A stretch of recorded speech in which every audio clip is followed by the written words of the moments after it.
तेलाचं राजकारण भारताला कोण फसवतंय? भारतात पेट्रोल महाग होणार आणि यासाठी जबाबदार आहे एक युद्ध, एक अमेरिकन अध्यक्ष आणि एक तेलाचा सौदा. नाही समजलं ना, तर मध्य पूर्वेत म्हणजे इराण, इस्रायल, अमेरिका, तिथं जे काही सुरू आहे ते थांबायचं नाव घेत नाहीये. इराण आणि इस्रायल यांच्या संघर्ष सुरू आहे आणि अमेरिका त्यात उडी मारून बसली आहे. आता तुम्ही म्हणाल आपल्याला काय द्यायचं? तर त्याचा प्रत्यक्ष नसला तरी अप्रत्यक्ष खूप जास्त त्रास आहे. कारण जगातलं सर्वात जास्त तेल याच भागातून येतं. होमूरची सामुद्रध्वनी एक छोटीशी जागा आणि तिथूनच जगातल्या जवळपास 20% तेलाचा पुरवठा होतो. आणि जेव्हा तिथं युद्ध होतं तेव्हा ते तेल बंद होतं. ते तेल बंद झालं की भाव वर जातो, भाव वर गेला की आपल्या खिशाला फटका बसतो. हे गणित एकदम सिंपल आहे, पण याचे परिणाम भयंकर आणि सर्वसामान्याच्या खिशाला न परवडणारे आहेत. आता बघा, भारत आपल्या एकूण तेलाच्या गरजांपैकी तब्बल 80% तेल बाहेरून आयात करतो. म्हणजे आपण स्वतः तेल काढतो फक्त ते 20%, बाकी सगळं परदेशातून आणतो. आता जेव्हा मध्य पूर्वेत आग लागते, तेल नाही, पैसे जास्त द्यावे लागतील, कंपनीचा खर्च वाढतो आणि शेवटी पेट्रोल पंपावर गेलात की किंमत बघून डोळे फिरवतात. हे संकट फक्त तेलाचं नाही, हे थेट तुमच्या माझ्या रोजच्या जगण्याशी जोडलेलं आहे. त्यात गेल्या महिन्यात भारत आणि अमेरिका यांच्यात एक व्यापार करार झाला. ट्रम्प यांनी भारतावर जे वाढीव टॅरिफ लावलेलं होतं ते कमी केलं.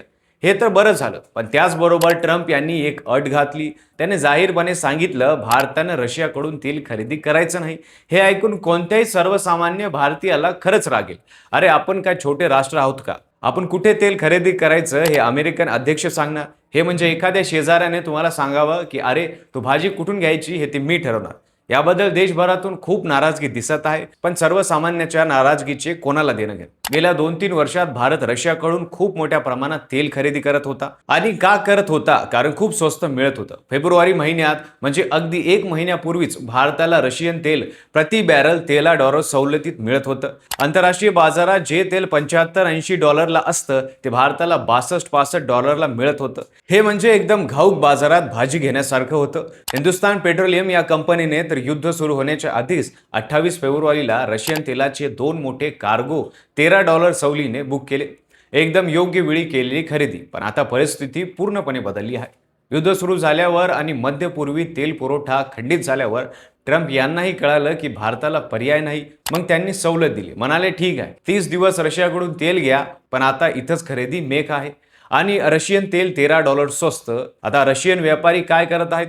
आंतरराष्ट्रीय बाजार भावापेक्षा $4 ते $5 जास्त मागत आहेत. आधी $13 सवलत होती, आता $4-5 जास्त द्यावे लागतील. हा फरक बॅरेल मागे जवळपास $17-18 आहे. भारत दरवर्षी कोट्यावधी बॅरेल तेल आयात करतो. म्हणजे किती अब्ज रुपये जास्त जातील याचा अंदाज तुम्हीच बांधा. भारताच्या 4 मोठ्या सरकारी तेल कंपन्या, Indian oil, Bharat petroleum, Hindustan petroleum आणि मँग्रोल रिफायनरी, या सगळ्या आता घाईघाईने रशियन तेलासाठी व्यापाऱ्यांशी बोलणी करत आहेत. आतापर्यंत या कंपन्यांनी मिळून जवळपास 2 कोटी बॅरल रशियन तेलाची खरेदी केली आहे. मार्च आणि एप्रिलमध्ये हे तेल भारतीय बंदरावर येईल, पण ते महागात. गेल्या वर्षी भारत रशियाचा सर्वात मोठा तेल ग्राहक बनला होता. आपल्याला एकूण तेल आयातांपैकी जवळपास 40% तेल रशियाकडून येत होतं. हा आकडा सांगतो की आपण किती अवलंबून होतो. भारताला आपल्या ऊर्जा क्षेत्रात जास्त काळ कोणावर अवलंबून राहणे परवडणार नाही. आपण सौर ऊर्जेत खूप पुढे गेलो आहोत, पण अजून खूप काम बाकी आहे. जोपर्यंत आपण तेलासाठी परदेशावर अवलंबून आहोत तोपर्यंत ट्रम्प असो किंवा पुतीन, कोणाच्या ना कोणाच्या अटी मान्य कराव्या लागतील. हा बदल घडवायला फक्त सरकार पुरेसं नाही. तुम्ही इलेक्ट्रिक गाडी घेतली, सौर ऊर्जा वापरली तर खरी क्रांती होईल. तर मित्रांनो, व्हिडिओ आवडला तर लाईक करा, चॅनलला सबस्क्राईब करायला विसरू नका आणि हे तुमच्या ग्रुपमध्ये नक्की शेअर करा. कारण ही माहिती असणं आता प्रत्येक भारतीयासाठी गरजेचे आहे. आणि पाहत रहा कसं काय.